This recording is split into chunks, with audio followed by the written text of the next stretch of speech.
I have a winter life hack that could totally change your life. Okay. So we'll talk about it after the intro.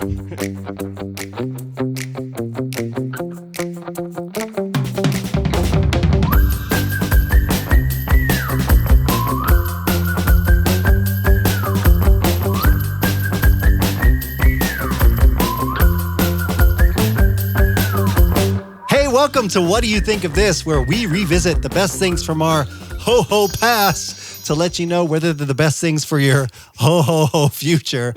I'm Jeff Abyad, or am I St. Nicholas? You're Kris Kringle. That's right, Kris Kringle. Like the whitest Kris Kringle I've ever met. I love these. I just, every excuse to wear. You look like a hipster Kris Kringle. Yeah.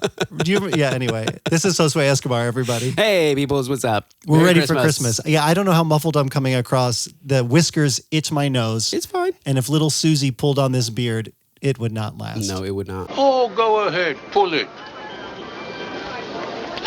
Today, we're going to be talking about Miracle on 34th Street. Yeah. We're going to be giving out some amazing awards from the whole season. Yeah. But I want to deliver on my promise, which is to tell you about my winter life hack that could change your life. Okay. I got it serious here.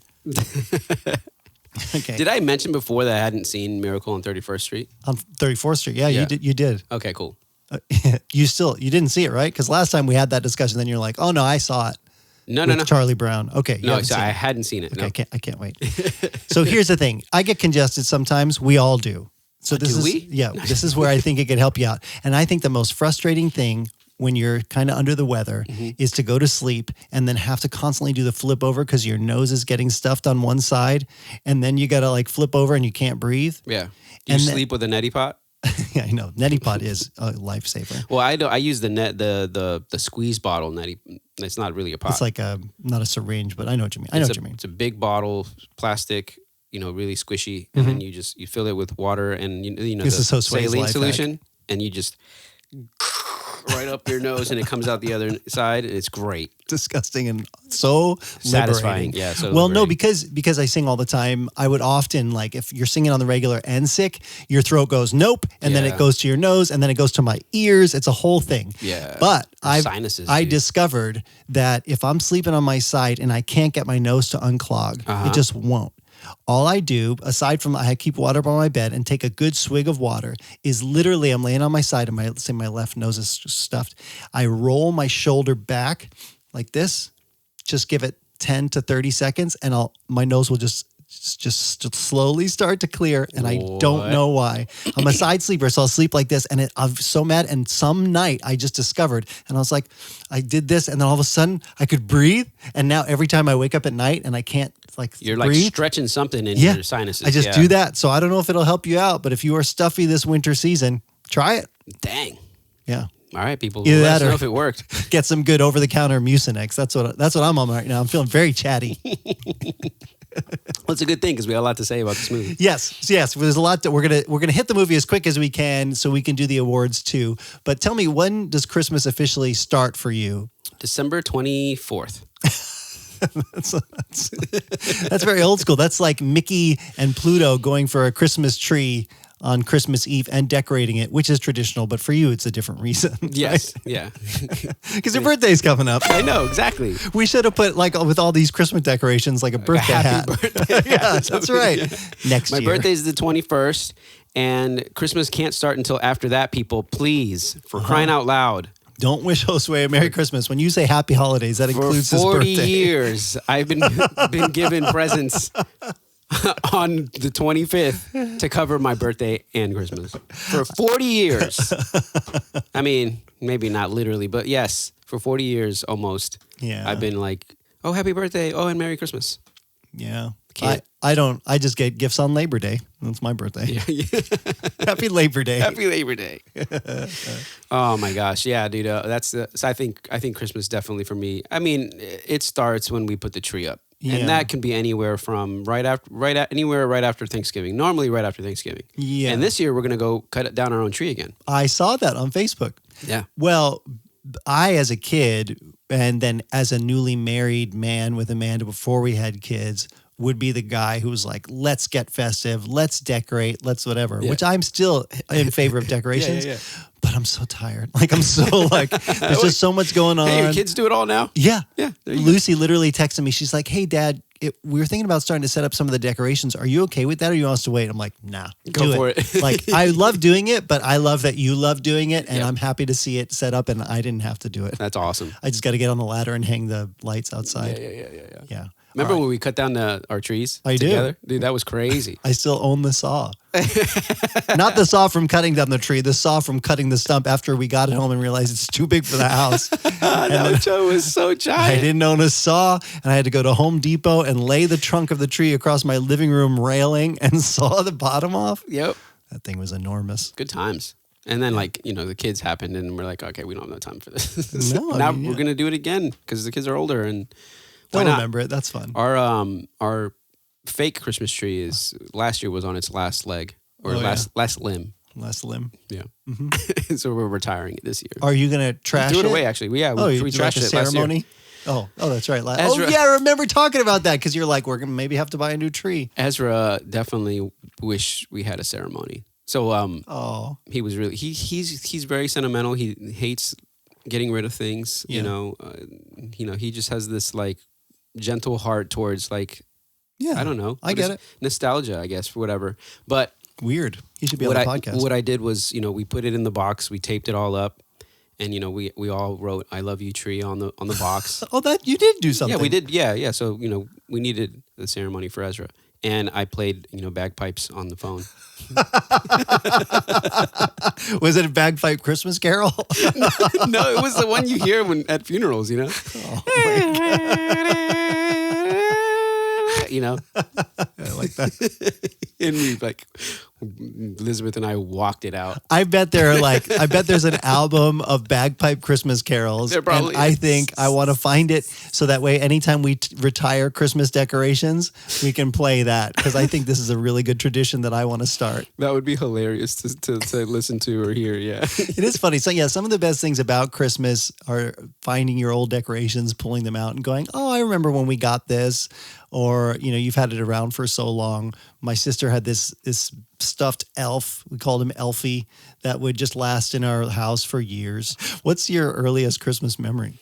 Okay, my earliest Christmas memory that I can think of right now that you just, you mentioned it before we started and it came to my head. I don't know. This is the earliest I can think of right now. Mm-hmm. He's winding up. West Virginia. Mm-hmm. I forget how old I was. I must have been a really little kid because I had do you remember the stuffed animal dolls that you could feed water like a bottle to and the water would get into its head and then it would you sit it up upright and it would cry. It's like my crying bunny. You guys got to look this up. It's a real thing. But it's furry? It's furry And crying? How does that so even... you feed it Just water. Water. Yeah, the bottle had water. Uh-huh. And it would cry. And it would water would come out of its eyes. Why do we do this to I don't know ourselves? why. Yeah, look it up. It's probably on eBay. Probably an old toy people sell. It's probably cost hundreds of dollars. Anyway, Yeah, probably. So anyway, I had this doll. I remember it only because we were in West Virginia. And it was my mom and a bunch of other ladies at the house. I think it was ladies from church or something. They were doing this thing, and my mom invited them all to the house in West Virginia. And we had a wood stove at the house. Okay. And, I was the only man of the house, there, and remembering... With your crying doll. With my crying doll, which is crazy, weird. Anyway.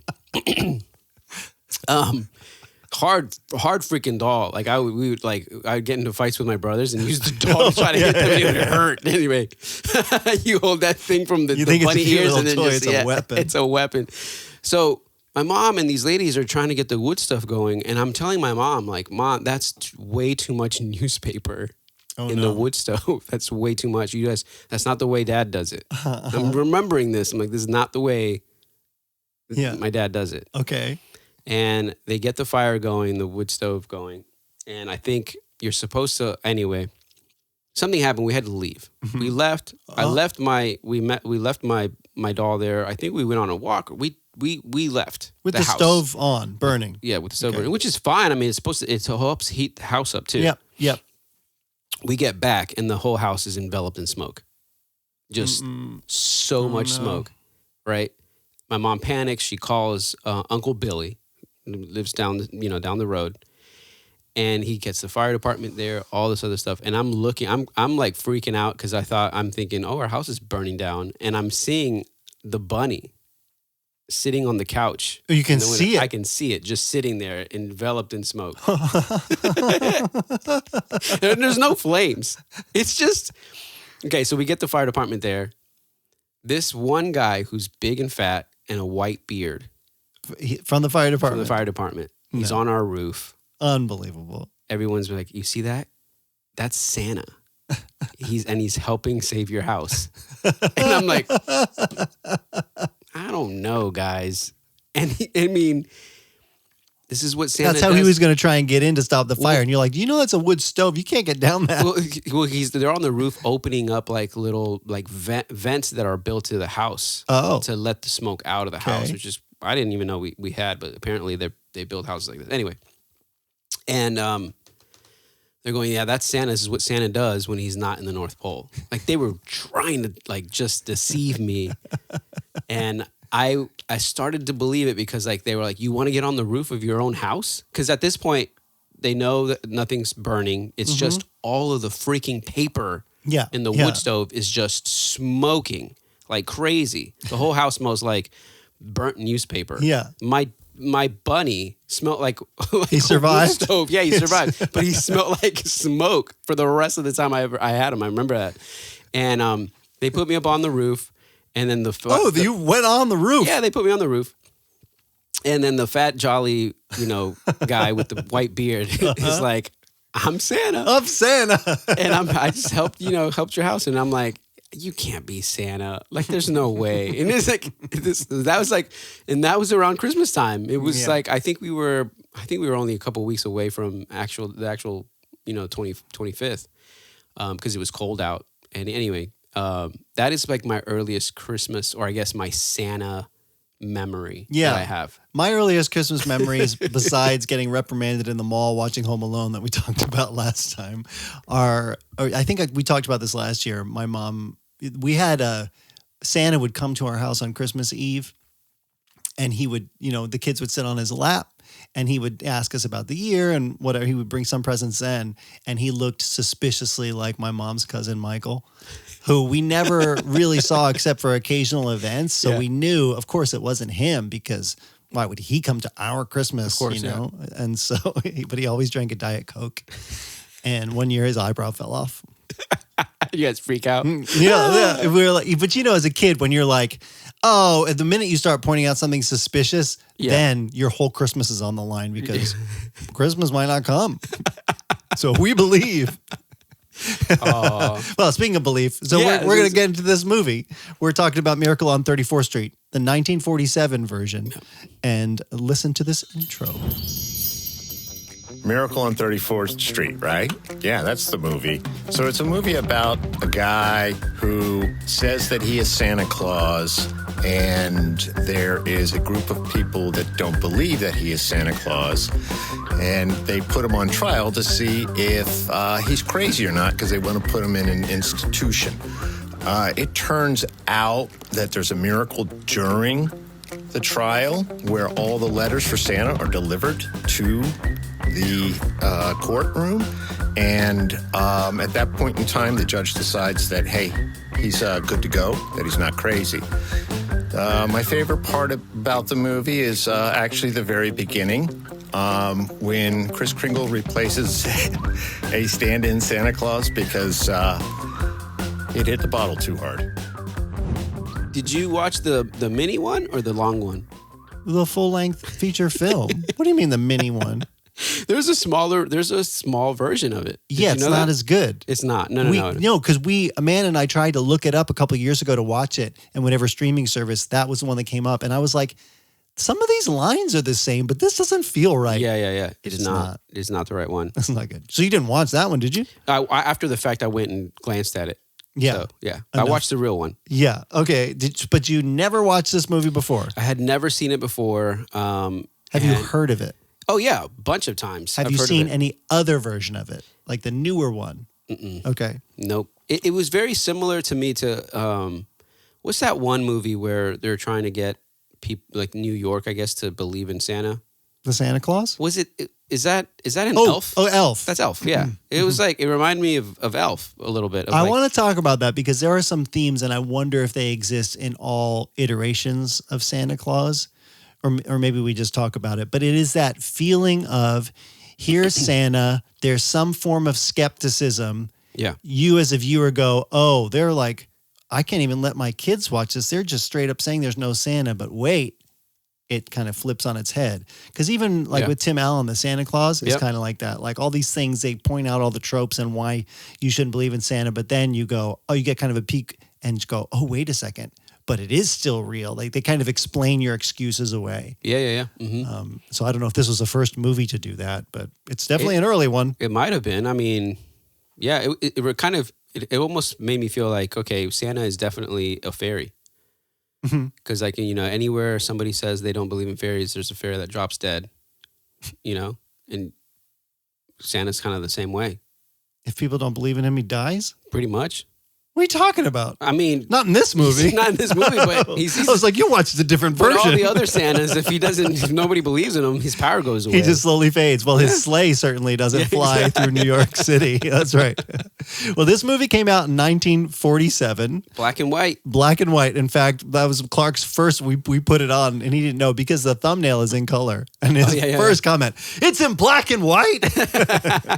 Like, yep. Get ready. It's not very long. It's only like an hour and a half. Yeah, no, I was surprised actually that it wasn't super long. Yeah, I know, because you kind of get to one of these and you think like, oh, they're really going to want to take their time. I will say though, man, like 1947, my movies.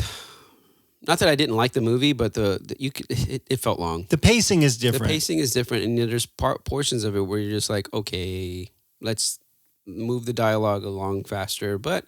It's okay. I guess it's just the times. I also feel like it requires you to invest yourself in a different way. Like, how now you hear that they're actually creating media that's designed for you to be able to engage with while you're on your phone because they're just anticipating that. Which is so crazy. Like, I feel like this movie, if you watch when you're on your phone, you're not going to miss something dramatic, but you will miss some of the charm, some of the little lines, some of the character beats, some of the little glances. Yeah.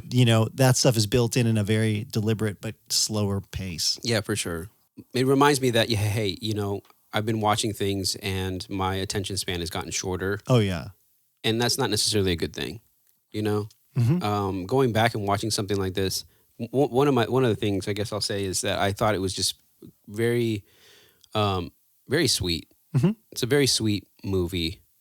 It takes itself, like, I guess, seriously, but not at the same time. It's gentle. And I don't know. I just found myself going like, okay, I see what they're doing here, and I really appreciate it. Sure. Even though like it's not my cup of tea as far as like it's slower, it's in black and white, whatever. But at the same time, I found myself going, this is a really good intentioned movie for like the Christmas spirit. Yeah. And like the cynicism that adults have with things, Yeah. And it really made you want to like get back to the heart of the kid, the child. Like, I felt like, oh, you know what?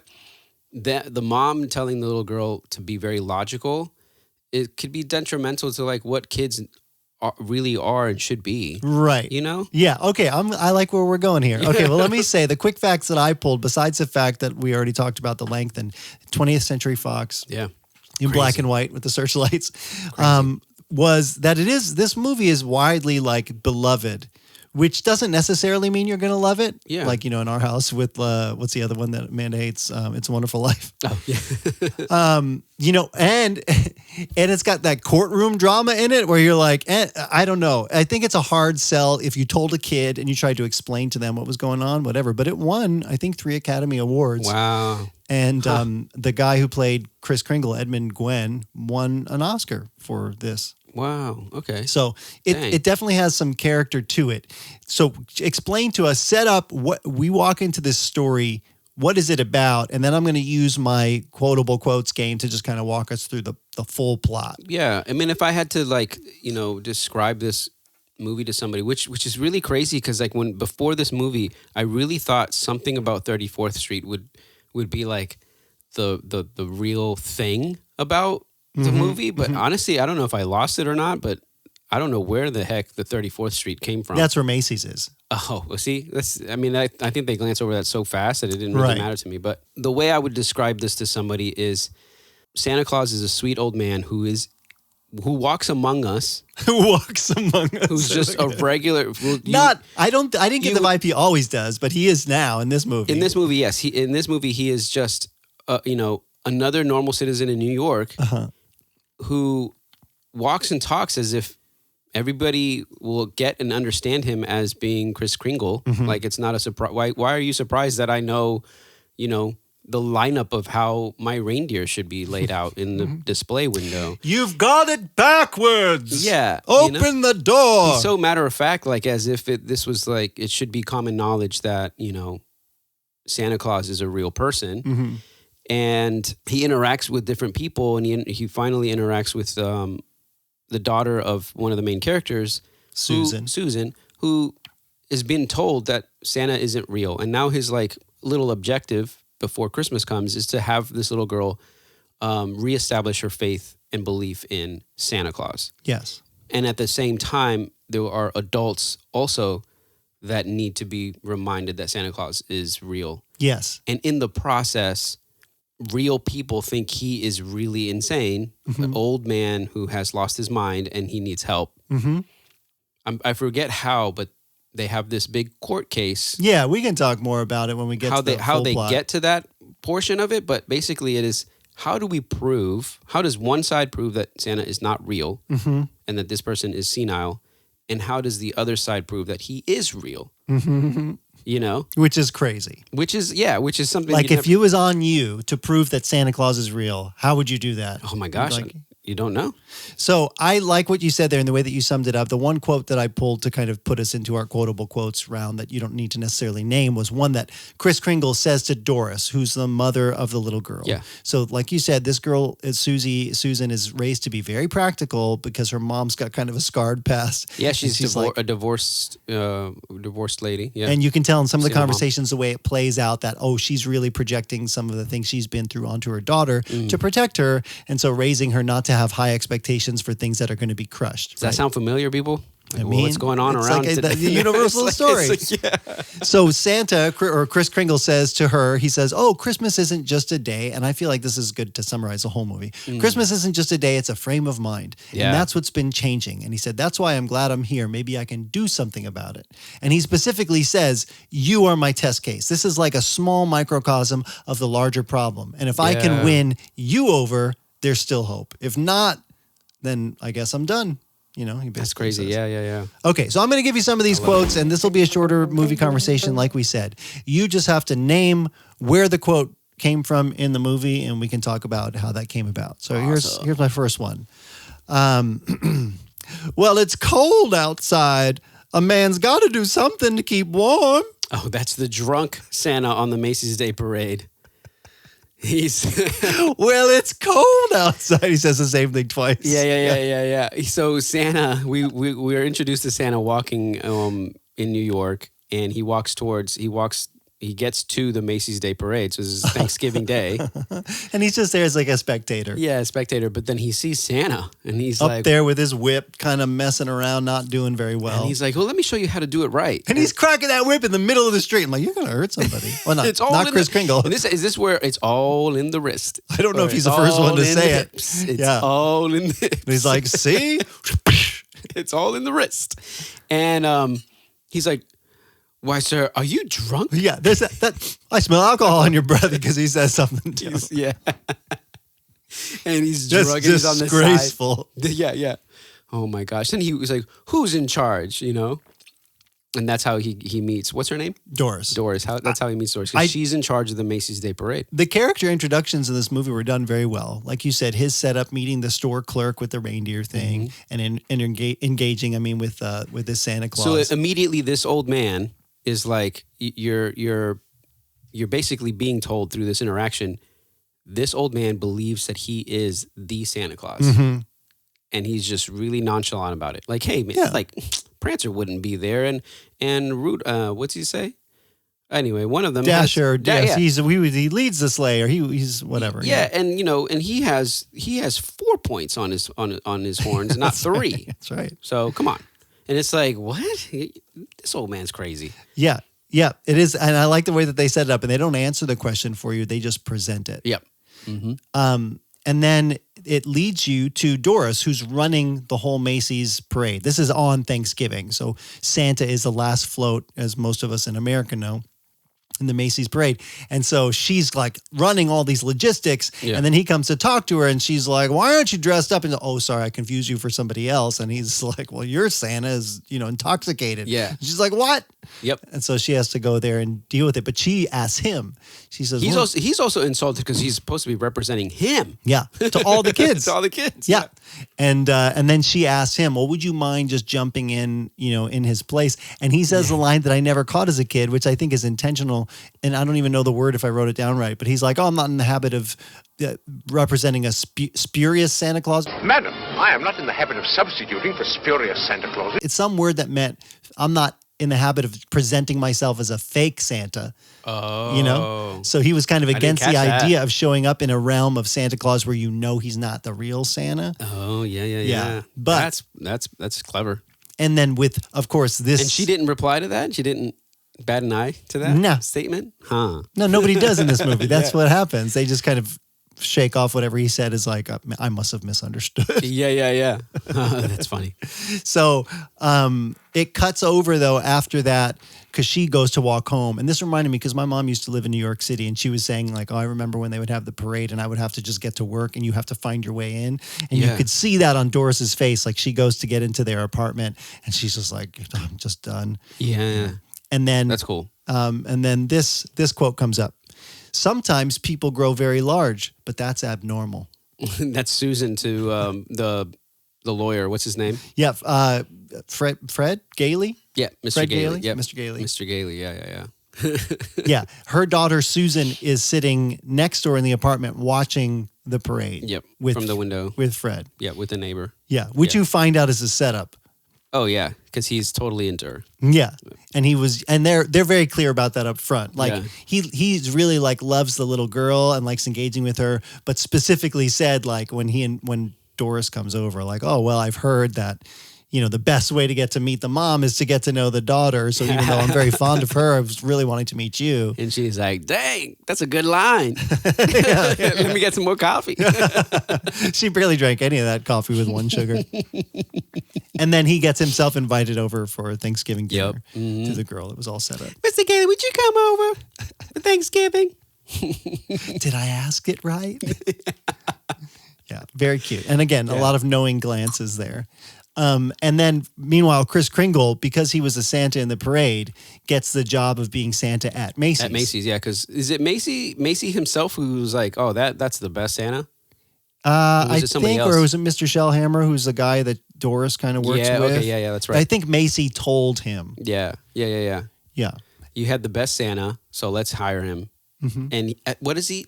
He's hesitant to do it at first, right?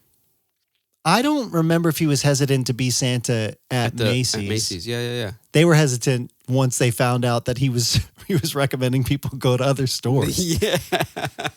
That was funny, because then you get the real mom moment when she puts the kid on Santa's lap, and he's like, I want this thing. And she's whispering, she's like, I don't have it. Don't tell him, whatever. And Santa's like, oh, I'm sure, you'll get that this year. Yep. And she's like, I gotta have a word with this Santa Claus. Like, why would you tell my kid that? Yep. And he's like, well, if you go to this store. If you go to Glendale's, right? Is it Gimbel's? No, Gimbel's. It wasn't even Gimbel's, though. It was some other, wasn't it? I don't know. Maybe it was Gimbel's. Yeah, it was Gimbel's.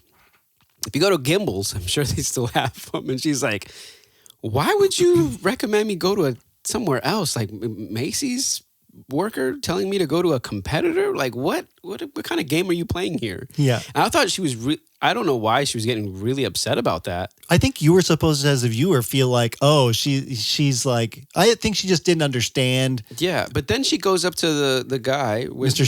Shellhammer, and is like, you know what?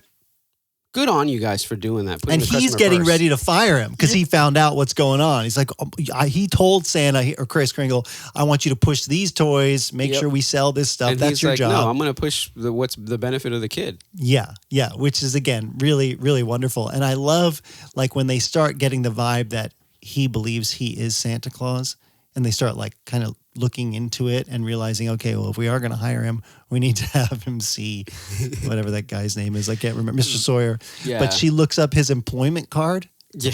Did you see it? Did you read it? Yeah, it says he's in... well, first of all, his address is at the Brooks Memorial Home for the Aged. Yeah, it's at the old folks' home.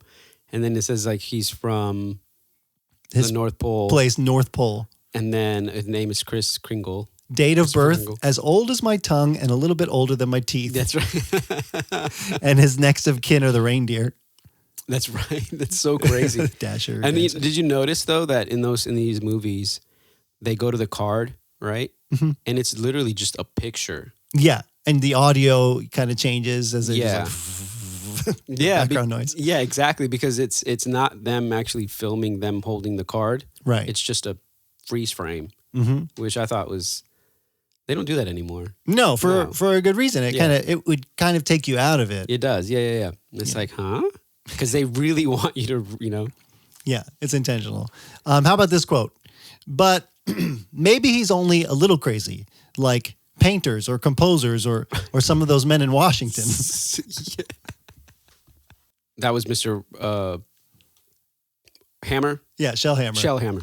He might be my favorite character in this movie. Oh, really? He has a lot of fun little one-liners, and he's got a funny dynamic. Yeah. That we can talk about in a bit. I think I like Mr. Gailey. Oh, yeah. He's very charming. He's very likable. But I also love how, Kris Kringle shows up at Macy's, and he just starts flipping everybody out for whatever reason. Like, Doris can't handle the fact that he's communicating to her well-adjusted daughter that there is a Santa Claus, and she doesn't want him believing that. Yeah. Mm-hmm. And he, like, Mr. Sawyer or Mr. Shellhammer, is freaking out because, like, the job dynamics and what's this going to mean to Macy, and am I going to lose my job? Yeah. And then the best is Mr. Sawyer. He's not even a psychologist. What is he? Yeah, he's like the in-house... He's like the analyst, but he's not even a therapist. He's just there to make sure you pass the sanity the psych test, psychic evaluation. Oh my gosh! And I just absolutely love how from the very beginning he can't handle it. And Kris Kringle's like, well, oftentimes nervous tics like yours are developed because of what. And you can see him; he's like pulling on his eyebrows. Yeah, that's right. Yeah. And he makes somebody else do it too. The test? Yeah, no. The nervous tic. Somebody else was doing that too. Oh, really? Yeah, I don't remember. Yeah. I'm trying to remember who it was, but somebody else was, I guess, rubbing off on, like his tick was rubbing off on somebody else. And so then at that point in the movie, Mr. Sawyer is so upset that Kris Kringle is reading his mail, and he can't handle the fact that he thinks he's Santa Claus, that he's just like on a mission to tank this guy. Yeah, what a jerk. Also, I noticed he looks a lot like Mr. Spacely from the Jetsons. You remember Mr. Spacely? Oh, from the Jetsons, the cartoon? Yeah. You're right. He does look like I had to look it up because I'm like, why does he make me think of Mr. Spacely? And he looks I'll probably have to put an image here so you guys can see them side by side. So crazy. But yeah. So, then here's my next quote. There are thousands of old people who aren't normal either. Is that Susan? I think you got the right person, but the wrong name. What do you mean? The mom? Yeah. This is the mom, Doris. This is the mom, Doris. Yeah, because Mr. Sawyer goes to her and she's like, you don't call this normal behavior, do you? And she's like, well, no, but there are thousands of old people who aren't normal. That is true. Sorry, old people. She's got this real dynamic of like, of needing to be in some form of control. Yeah.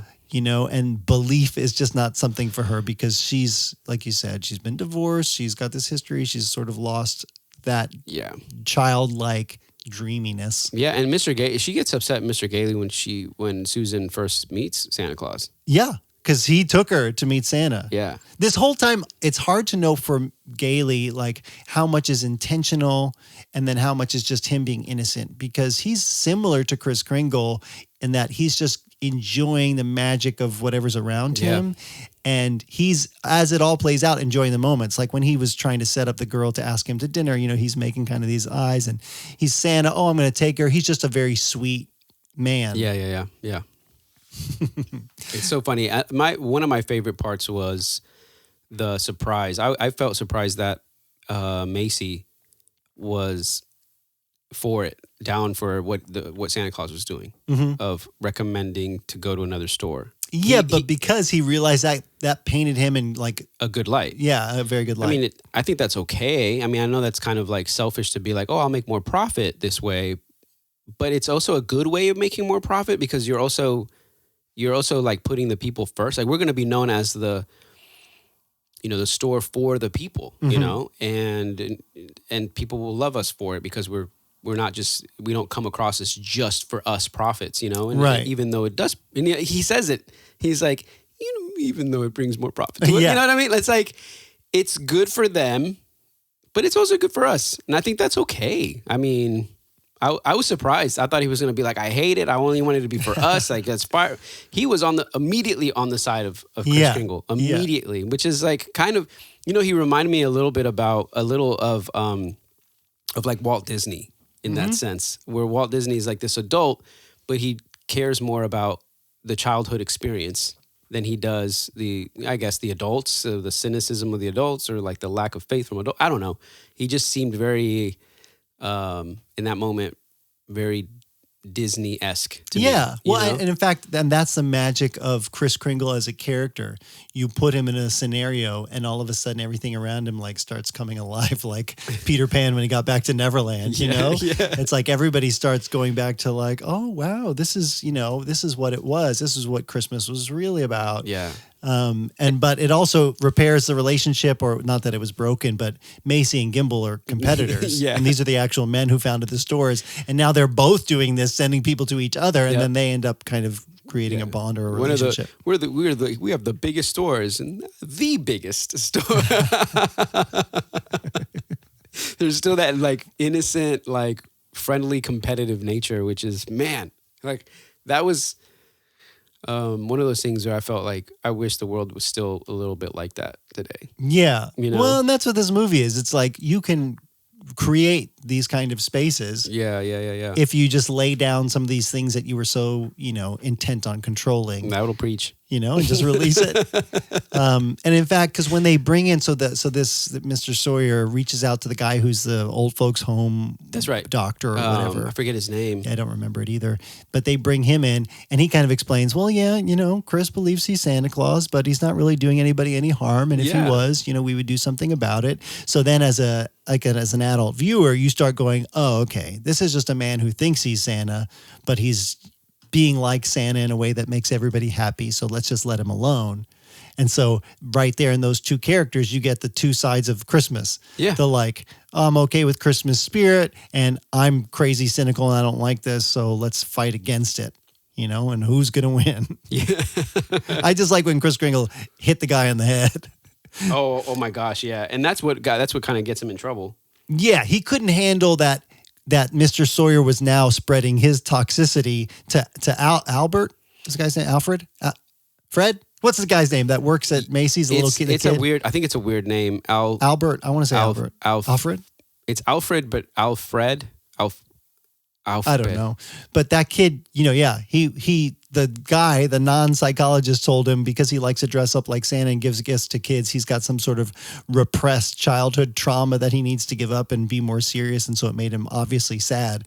And Kris Kringle's like, okay, that's it. I'm going to have a talk with this guy.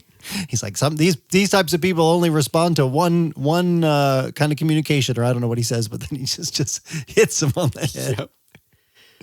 So I think was Philip Tong? No, Julian. Oh, that's Shellhammer. Is Philip? The actor's name is Philip Tong. And then the district attorney is Jerome Yeah, Cohen. but we're trying to find the doctor of the home for the aged. Yeah, who kind of looked like Walt Disney. This might be why I don't have it in my notes. I might have tried to look it up when we watched it and not found it either. Mr. R.H. Macy is... Nope, that's Henry. All right. Well, while you're looking it up, I have another quote for you. Ready? Mm-hmm. Hello. Why, we'd love to have Santa Claus come and stay with us. It would be simply charming. That's Mr. Shellhammer's wife, plastered wife. I love, okay, there's a couple alcohol-related jokes that just kind of fly under the radar in this thing. At the beginning, first Santa Claus, the fake Santa is drunk. And That's right. so Doris, that whole thing happens. But then Doris has her conversation with Mr. Shellhammer, and she pulls the confiscated alcohol out of her jacket. That's right. And he's like, what? He can't, what are you drinking? But then later on, this shocked guy is like, well, Kris Kringle needs a place to stay that's in the city so he can be by Macy's. So his solution is, well, he can stay with us, but I need help convincing my wife. So if I just get her a little toasted. A little drunk. William Forrest was the actor that played Dr. Rogers at Bellevue. Bellevue, that's right. I like him. And then Alvin Greenman played Alfred. Alfred, it is Alfred. Yep, Alfred. Mm-hmm. And his name is Alvin? Alvin. Alvin played Alfred? Mm-hmm. Oh, it's not too far off. That's why I was like, I don't know, but yeah, but her drunk on the couch gave her too many martinis and picking up the phone upside down. Oh, yeah, you a need to couple flip times. it over Yeah. and she just goes the other side and it's upside down. It was that whole thing was very funny. they did a really good job with that. So I liked his role there. It was funny and scandalous a little bit. How about this one? We're kind of getting near the end of the quotes here. Faith is believing in things when common sense tells you not to. Oof. Is that Mr. Gailey? It is. Nice. And I feel like, again, another quote that is sort of the heart of the story, Yeah. which sets up the whole, courtroom philosophy that he has. So because of what happened with, Kris and he hits Mr. Sawyer fakes like he injured him and now we have to do something about it. So Mr. Gailey goes to support this guy in this hearing. It's not even a full court case. And his angle is, well, I'm just going to tell the whole world that you need to have faith that this man is Santa Claus. And nobody can argue with him because nobody wants to go on record being with all the kids in the world as the person who said there's no Santa. Yep, exactly. It's pretty cool.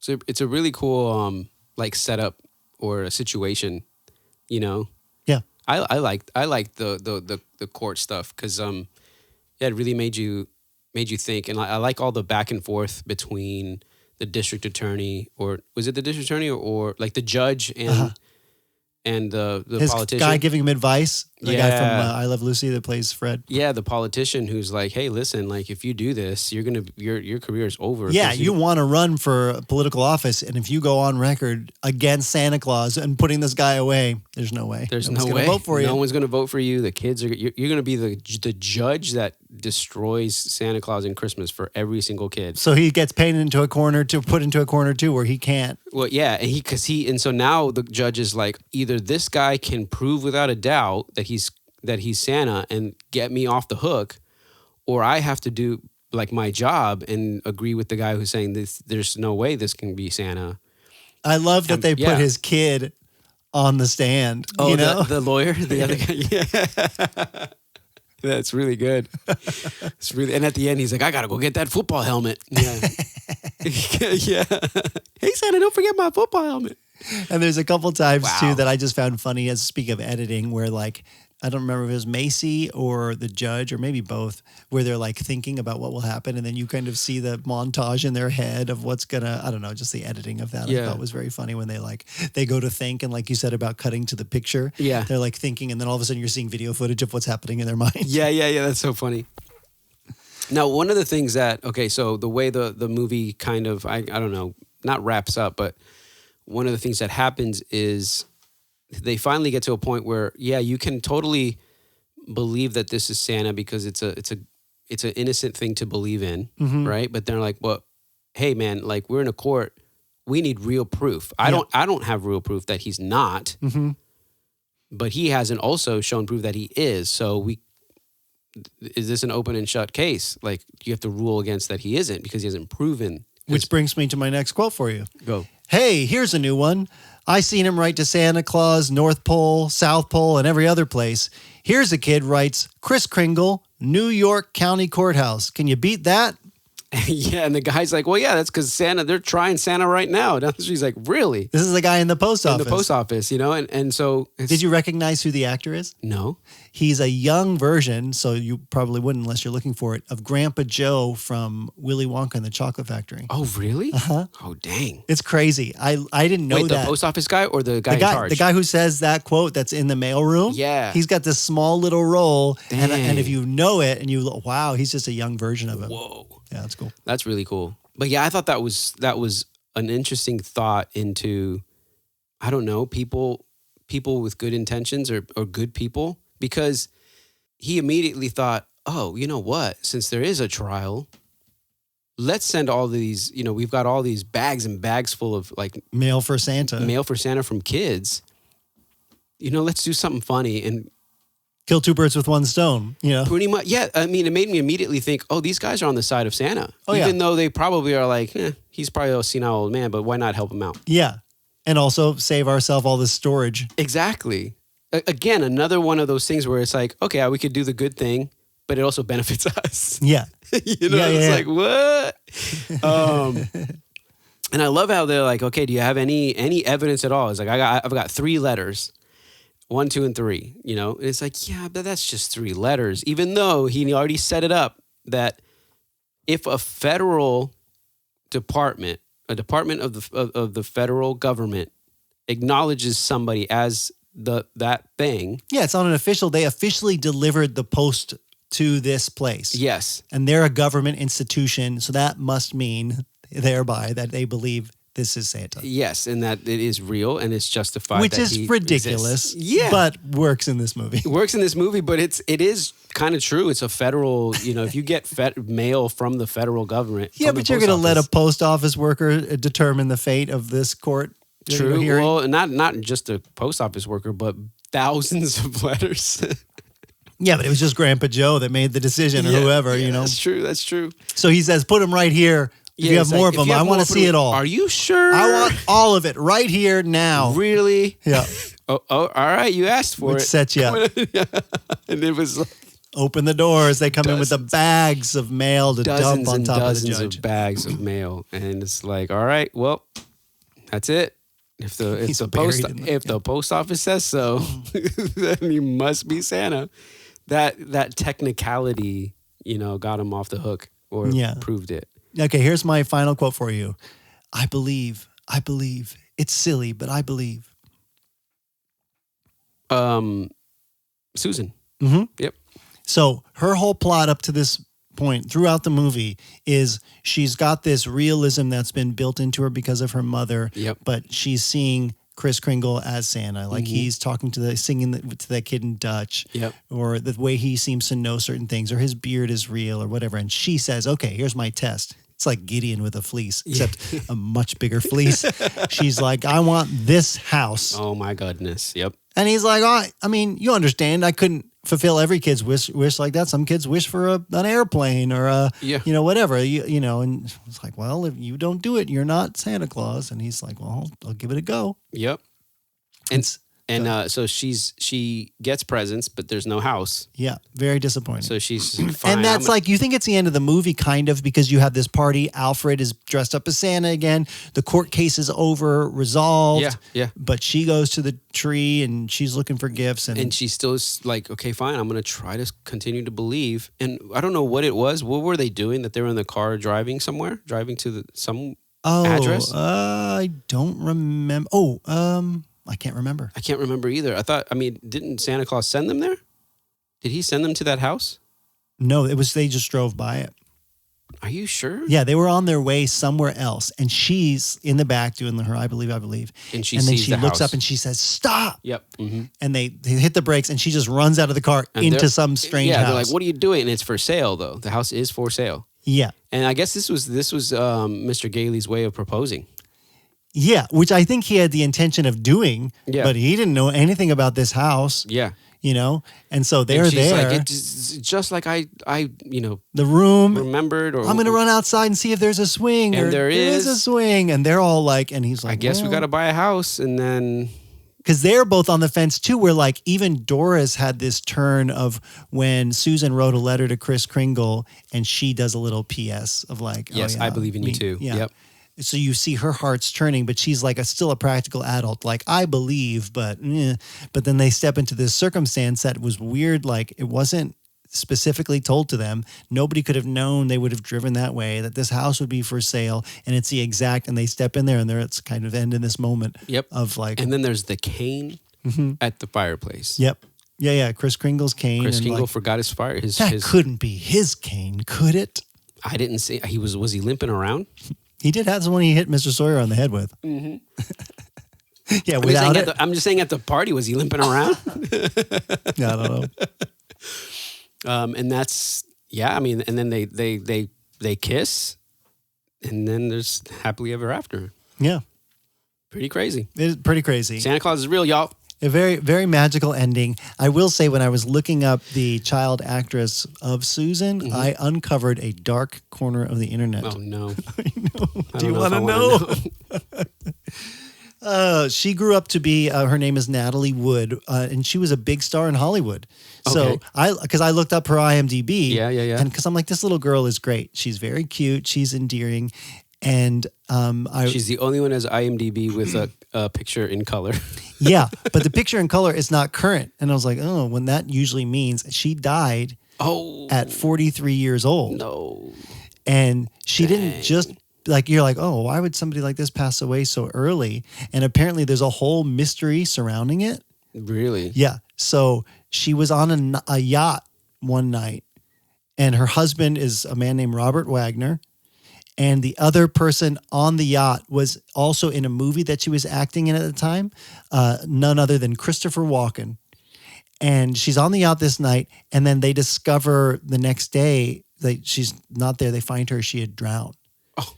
And they didn't know what was going on. Her death was first ruled to be an accident. And then later on, they started looking into it, and I guess there's some sort of bruises on her. There's conflicting stories. Somebody heard like raised voices, and so they reopened the case.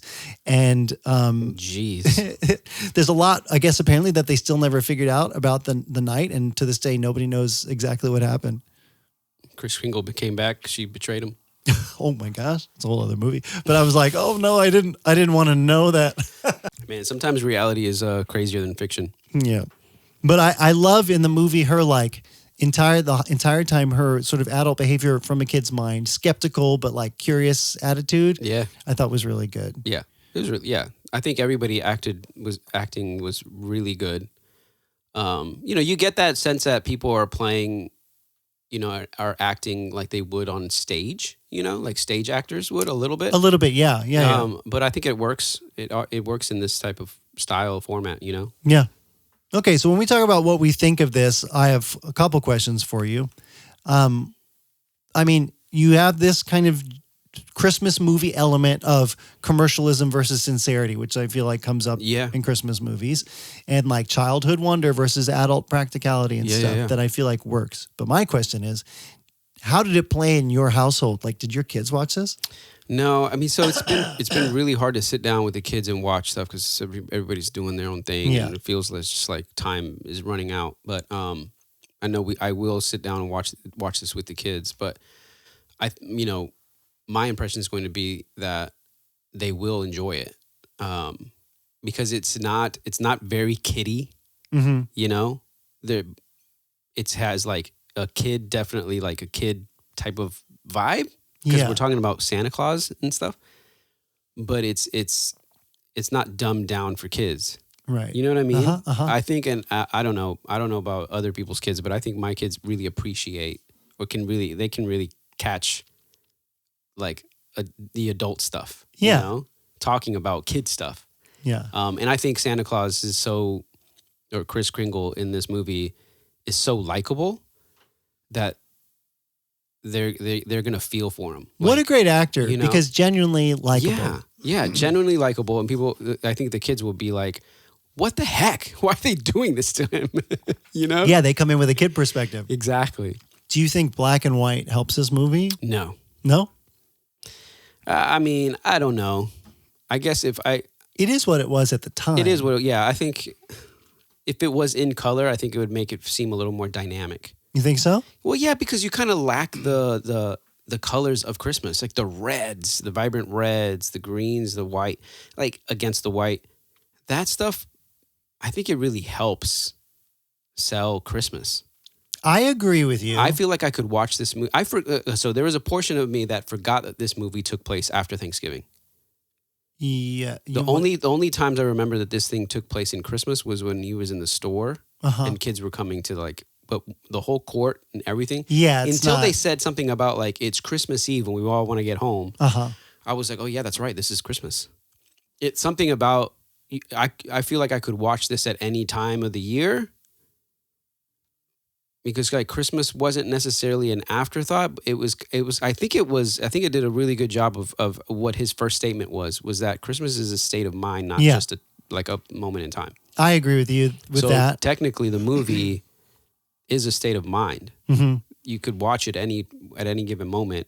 And yes, it's about Christmas. It takes place during Christmas, but it's about Santa Claus, not necessarily the day of Christmas. I'm curious. We don't even see Christmas happen. Yeah, you got the parade, and then you're kind of just Santa in the mall. There's no, except that party at the end. Yeah, well, he says, like, hey, will you come over with us on Christmas Eve? So whatever. He's like, well, I can't, my dear. It's Christmas Eve. Yeah. Because it implies that he's got to be going around the world delivering presents. Yeah. So, yeah. But I think that's, for this movie, like you said about it, sort of not feeling like it's set at Christmas necessarily is what makes that sort of magic of Christmas work, because it like takes this Christmas element and puts it in a real life sort of scenario. But I do think when I think of Christmas and nostalgia in a positive way, and those things that I pull out of my boxes every year that remind me, when you switch on something that's black and white, for me as a over 40-year-old person, it takes me back to like, I remember older things at that time that I appreciate that were also in black and white. Like I Love Lucy. That's right. Yeah. Speaking of the character who's in it. And so for me, it adds an element of nostalgia that works, but I don't know if that works for a younger generation or not. Oh, true. Yeah. I will say, like, after Clark's initial comment, the surprise, this always happens with black and white stuff. You don't think about it. Yeah. You do forget it afterwards. So, just thinking about whether or not it would help it or not, I mean, who knows? I'm sure there's probably a version of it that's colorized. Someone has got to. I honestly think there is, but I don't know if that's just because the thumbnail is in color. Yeah. So maybe. I can't remember. So what do you think? I think this is a great movie. I totally recommend it. Holds up? I think it holds up. Yeah, man. I mean, even it feels slow at first, but you have to appreciate it for the dialogue, the time it takes to kind of set the tone of everything. Yeah. I think that too. I was afraid when we had watched it a couple of years ago with the kids the first time that I would lose everybody. Yeah. But it went well in our house then, and it did again. Yeah, I think it's a great movie. I don't know why I hadn't seen it before, and I don't know why or how in the world I didn't know what the plot was about. Yeah. But I appreciate it, and I'm glad that I watched this version first and not like something that's come, because I know they've remade this now, and now I'm curious to see the new version to see if it's better or worse, I honestly, and that's the thing. It's like once you see this original and you find the things that are endearing and lovely about it, it's like, well, you can redo it, but it's going to be hard to get all those things back together. Yeah. And it might be good, but is it this? Yeah, it's probably a cultural thing too. Like they're going to add, the newer versions are probably going to add things in the culture that maybe resonate more with that time period. But I think there's something about capturing something from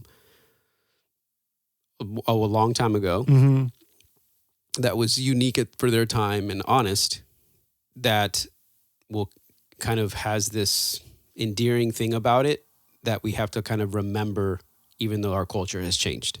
Yep. Which I feel like is a lot of what Christmas is. Yeah. As far as in the general public consumption sense, Yeah, because things come and go and whatever, but I think there's there's something to be said about appreciating what people were feeling and going through in a time period that's completely separate from you. So, yeah, I liked it. Love it. I think it holds up. Well, before we get to the awards and all that, one, let us know what you guys think. Mm-hmm. You can do that in the comments wherever you're listening or watching, or you can send us emails with your suggestions of other things we can be watching. If you even use email, if you do, you can send a voice memo or just text to ideas@wdyt.show. Or you can comment anywhere. We've been getting a lot of engagement, more than I expected from some of our just most recent episodes. So That's I'm awesome. excited to hear what people have to say. Yeah, me too. Okay, and one other thing. Uh-huh. I have to just close a really quick loop. Okay. It's like a snake eating its own tail. It's the end of the season, so I didn't want to let these things linger. This is not going to take long. This is just to the Roger Rabbit episode. Okay. Roger Rabbit was episode 62. The name of the baby is Herman, not Huey. Oh, We know. Baby Herman. It's baby Herman. I couldn't figure out what his relationship was with that woman. Go get me a bottle, Toots. Besides her being his sort of handler and publicist, I don't know. I specifically said Tiny Toons when you were talking about Mindy and her dog, whose name is Buttons. Buttons. But it was Animaniacs, obviously, right? Yes, Animaniacs. Thank you. Because I wrote it down. I'm like, did I? Yep. Okay. And Jessica Rabbit's band, who are the characters from Dumbo, they are crows, not storks. Oh, yeah, but they're the crows from Dumbo, right? Yep. Yeah. Yeah. But I was like, oh man, I said storks. You I'm going to have said to fix this storks. now. All fixed. Okay. Let's get the table set for awards. Let's do it. Okay. So this is something we're doing at the end of season 3. That's right. It's the end of season 3. Can't believe it. Just to wrap some things up in a fun way, but not in a full tournament, because we'll do that at the end of our spring season. So I've got here just a list of potential awards for all the things that we have watched and consumed. I put the album on here for season 3. And we can just talk about which one wins what. Okay, so I'm not even going to give the rundown. Let's just start with the first one here. All right. First one is going to be most nostalgic movie. And when I say movie, I guess we could put album in there too, but I have some ideas.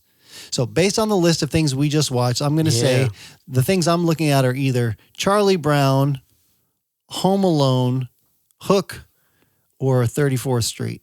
What do you think? If I had to say or narrow it down, it would be Hook, Space Jam, or Demolition Man. Oh, for your personal nostalgia? Mm-hmm. What, like, you think nostalgia in general, though? That's what I was thinking. I was thinking like...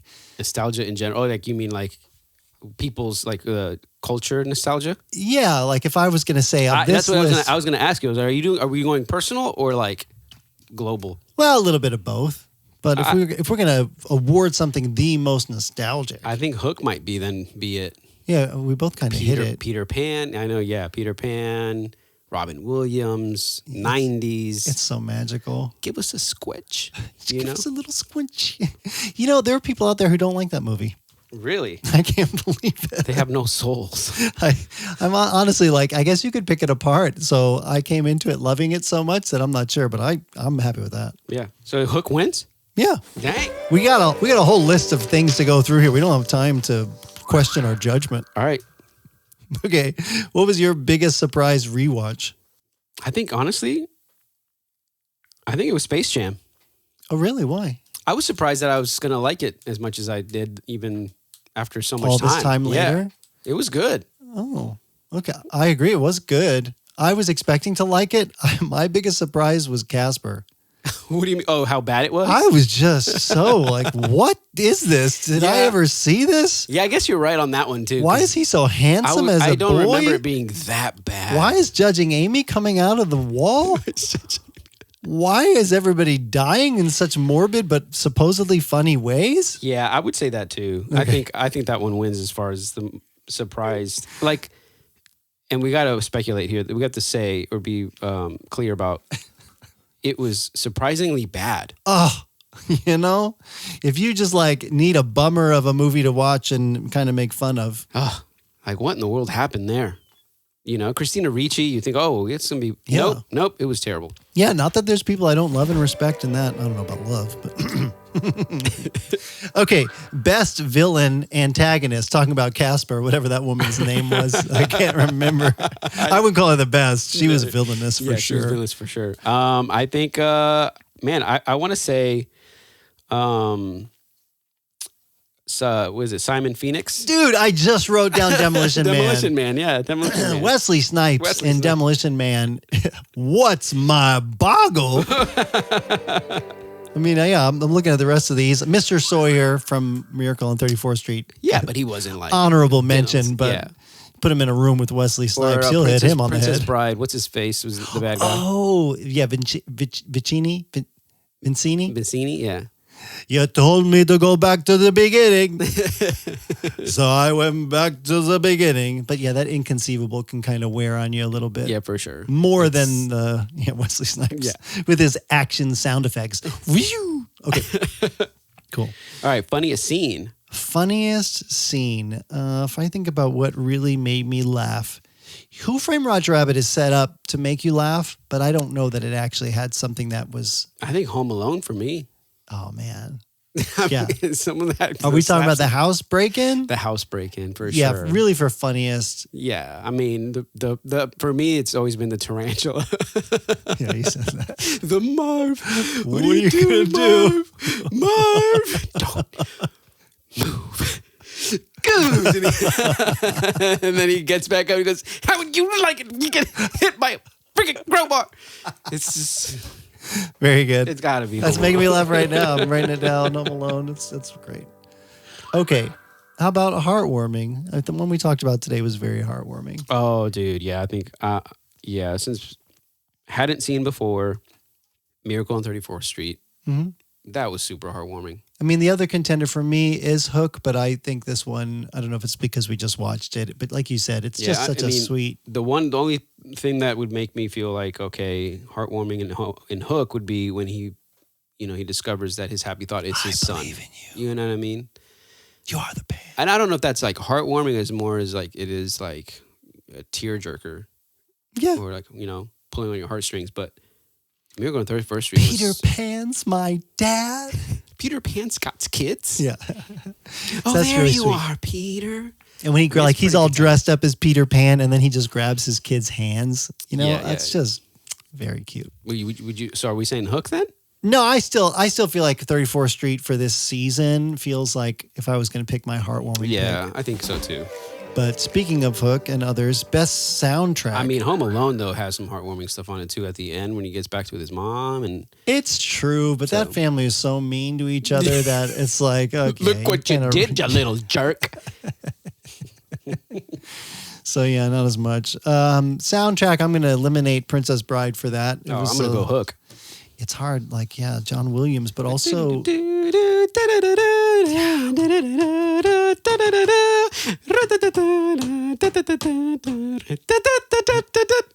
if you did that accurate enough to get us a copyright strike. I agree with you there. I mean, yeah, I love it. I could. That's one of the ones where I could just pull up the soundtrack and listen to it. Yeah. I will say though, now I'm questioning myself because what about Great Pumpkin Charlie Brown? That's just classic. That's just like jazz music, really. Yeah, but this is best.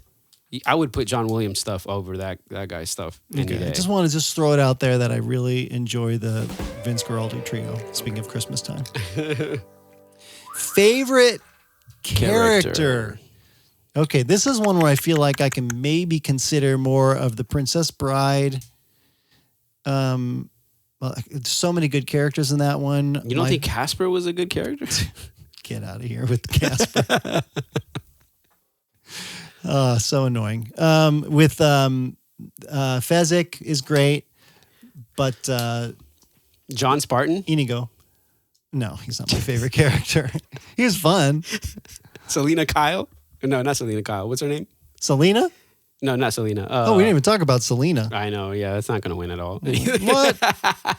There's that new documentary finally out. No, what's her name in Demolition Man? Oh my gosh. Give me a second. Sandra Bullock. Sandra Bullock, but what's her name in the movie? Selena. I thought it was... So, but they call her by her last name all the time. Huxley. Yeah. Something Huxley. I thought it was Selena Huxley. Maybe. Anyway. Is it Selena? I don't know. Did we put that together on the episode that we had two Selenas this season? So. We might have to circle back on that one if we were right or wrong. I'm going to say Peter Pan. favorite character for me. Really? Yeah. More than Inigo. Actually, no, not Peter Pan. Captain James T. Hook. What would the world be like? Yeah, but come on now. Hook's already gotten 2 awards. Most nostalgic and best soundtrack. Is it also getting... Good fall. Make that the thumbnail. Dude, great character.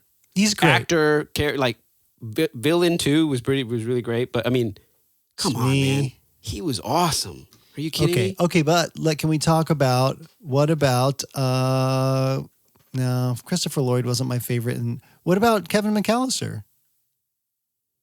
I mean, he was good, but he wasn't friggin' Hook good. Friggin' Captain. Yeah, I think you loved this movie a little too much that you have a skewed view.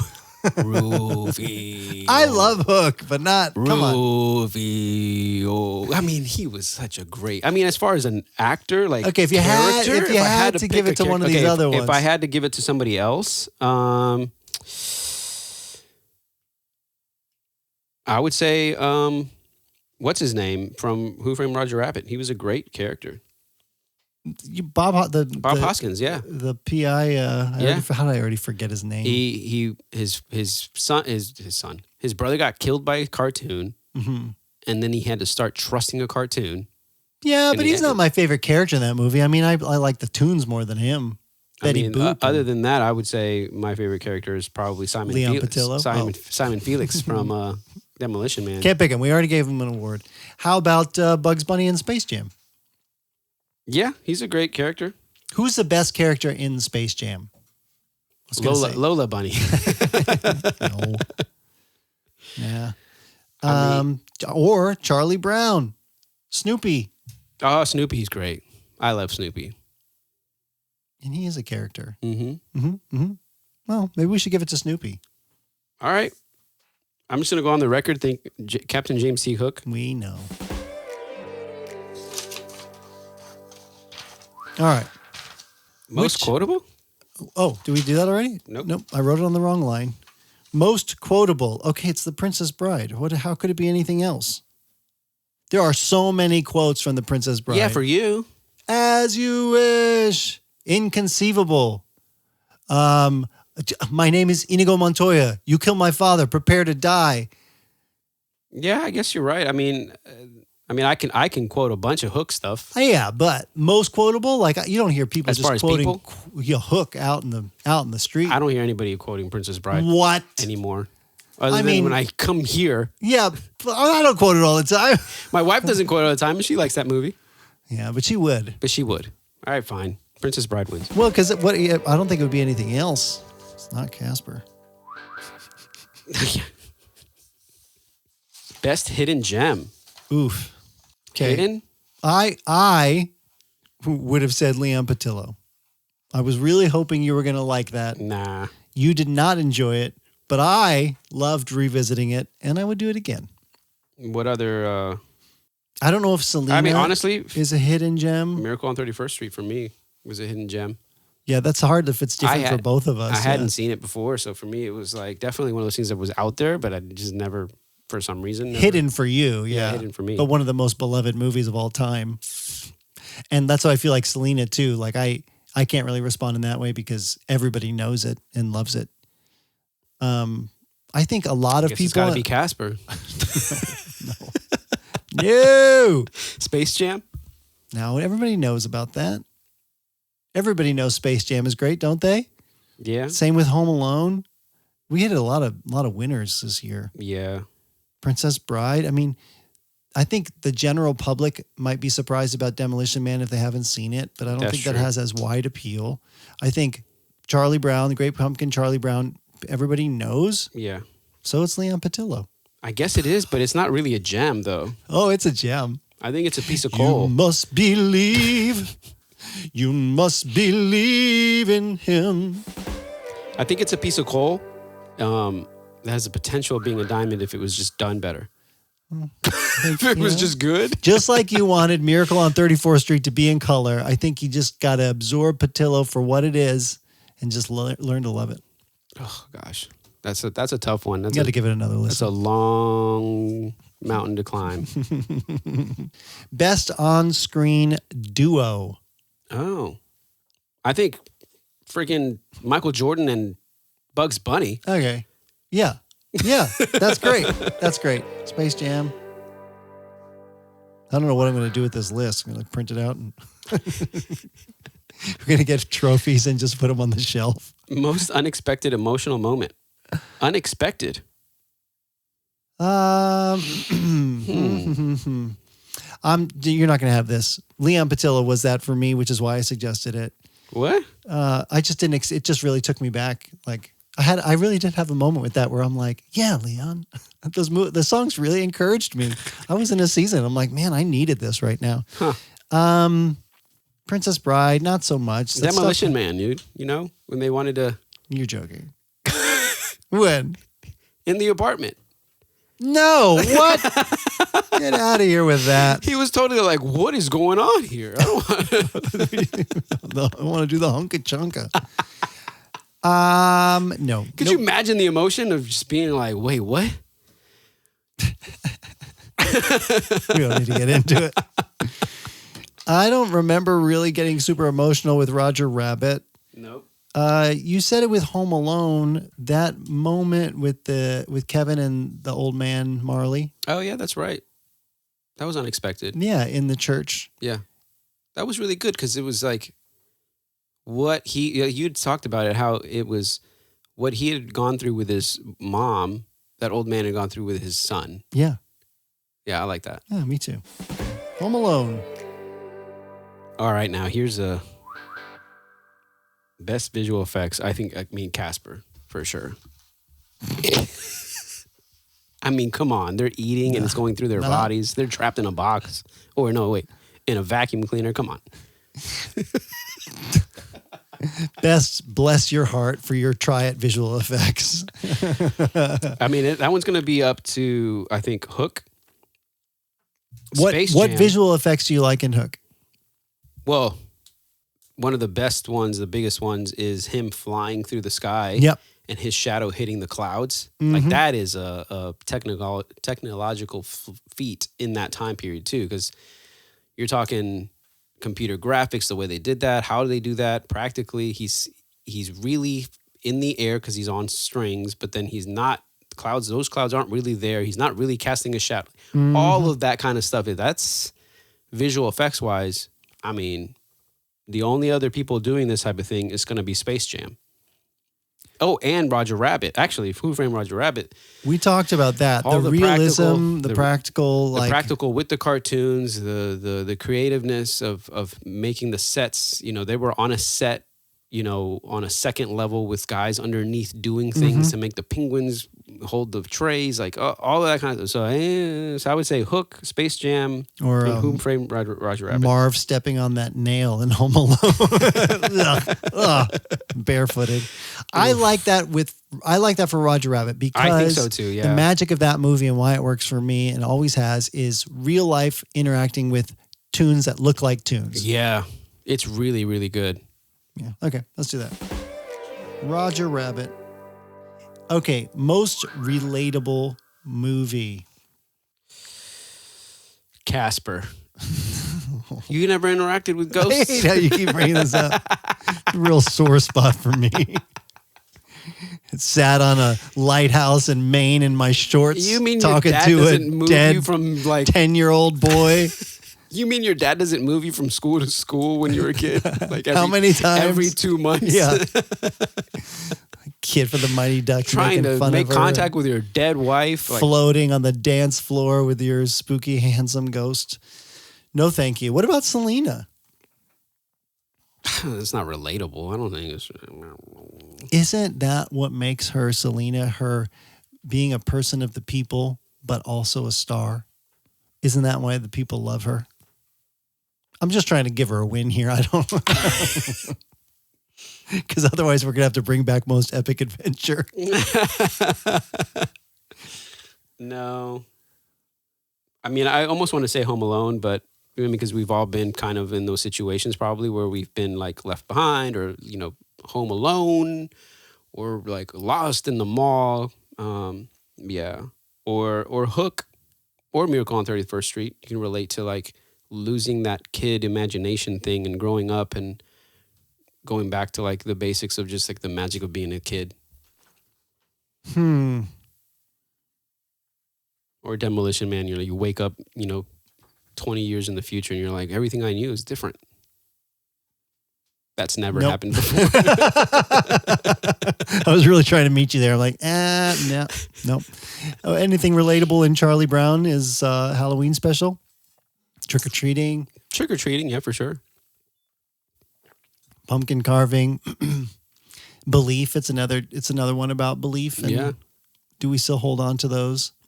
Mean older sisters that love you and will go out in the middle of the night to take you back into your bedroom when push comes to shove. Not that my older sister was mean. I want to go on record that Jennifer was never mean to me. I think, yeah. I mean, I like that.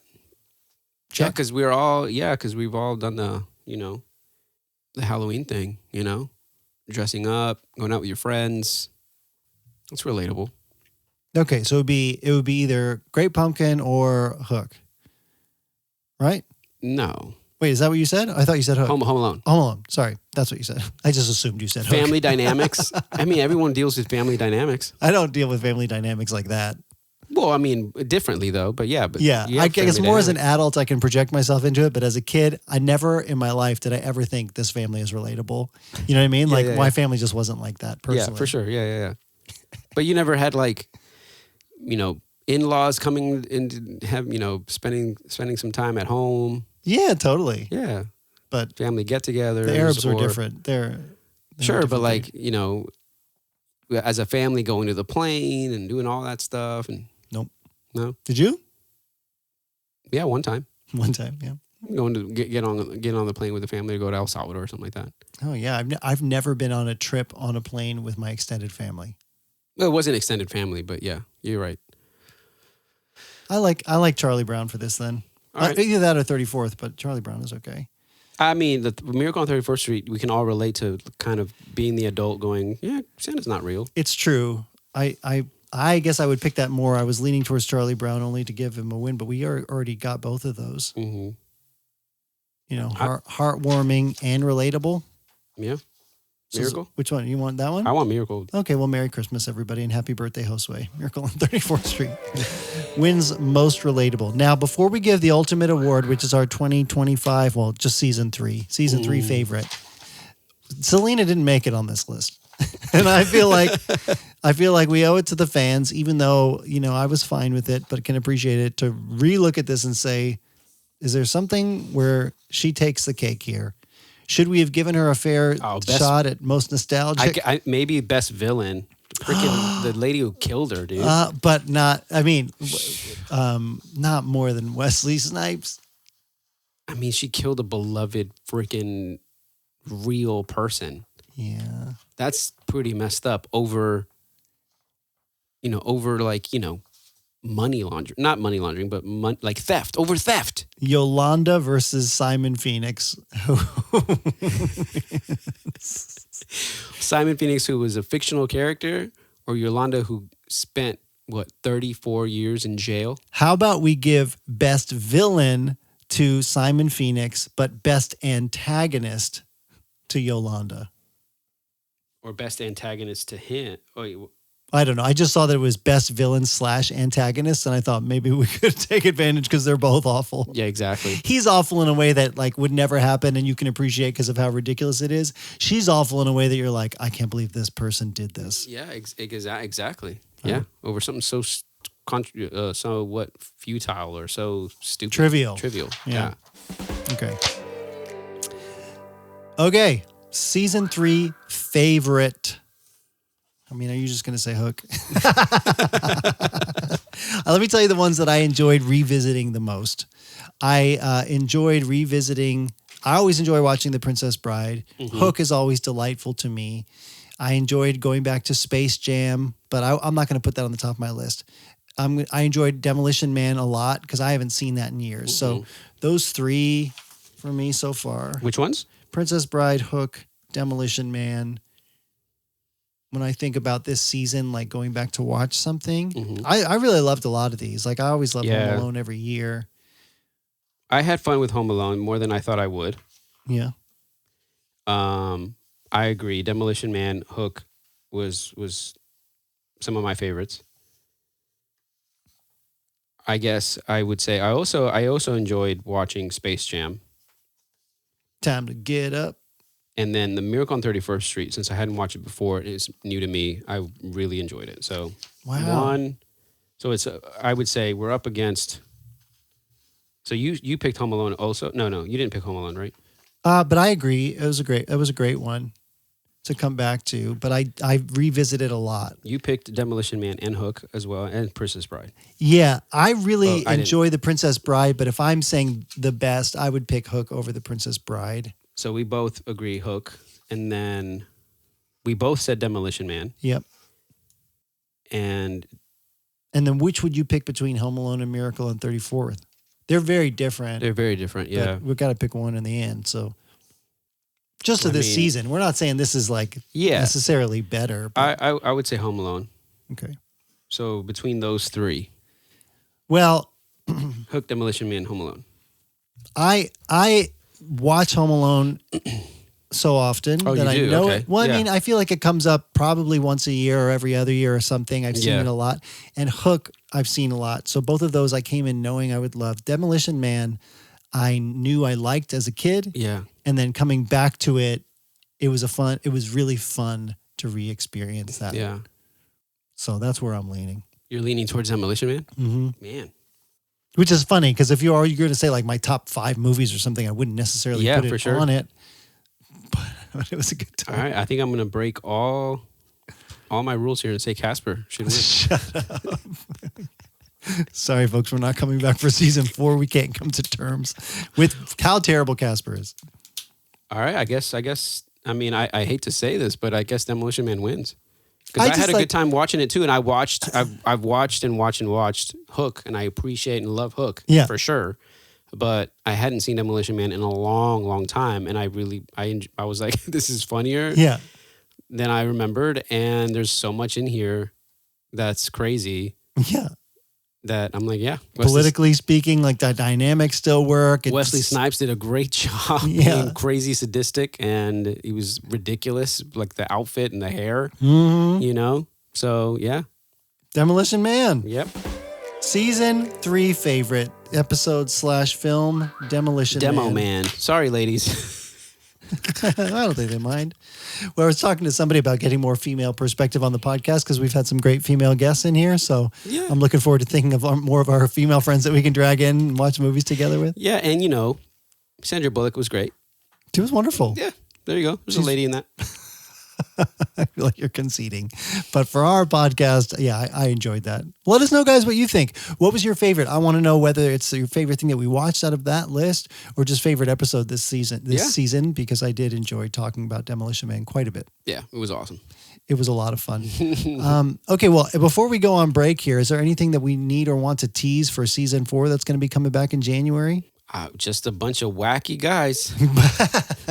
I have been taking your suggestions. So all of you who have already gone to wdyt.show and found any links to communicate with us or watch what we're doing and that sort of a thing, I'm expanding my big, great list of throwbacks. Nice. And I'm putting people's names next to the ones that were suggested so we can hopefully get some new voice memo intros. So, of course, send those in. And we do have some guests lined up for the season. I don't want to announce it yet just until we confirm the recording date. Nice. But we already know some of the things we're going to be watching, and it's going to be a super good time. Yeah, for sure. And we have big plans to kick off the season. So we're going to be on a break for just a few weeks. Yeah. And then we're going to be back in January. Heck yeah. Yeah. A new year. Well, thanks everybody for the entire year, for all of these seasons, for anybody who has been along this ride, sharing time with us. We value you just taking the time out to do it. Yeah. It's been super great and a really fun way for us to just get to hang out. For sure. And then send your checks and donations to... Send your birthday gifts to Josue before Christmas time. Yes, please. Papa needs a new pair of, I don't know, whatever, everything. I'm at the age where I'm like, I just want a nice chair to sit in. Nice chair. a nice love seat. Yeah, a little recliner. Somewhere I can, snuggle with my wife on, enjoy a Christmas movie. Yeah. Yeah. Or like a foot massager with a warmer in it. We have so many of those. Those would be nice. You don't have one yet? No. All right. Last year, I got Elizabeth a little foot spa thing. Mm-hmm. Yeah. With like the washer and the scrubber. The water. And Yeah. It was really good. Well, thank you, Josue. Thanks for always hanging out. Of This course, is fun. Jeff. Yeah, this is awesome. Giving us an Love it. excuse to just do things we like to do. Heck yeah. Watch movies, nostalgia, and listen to questionable albums. Some of the movies were questionable. No, I'm looking at you, Casper.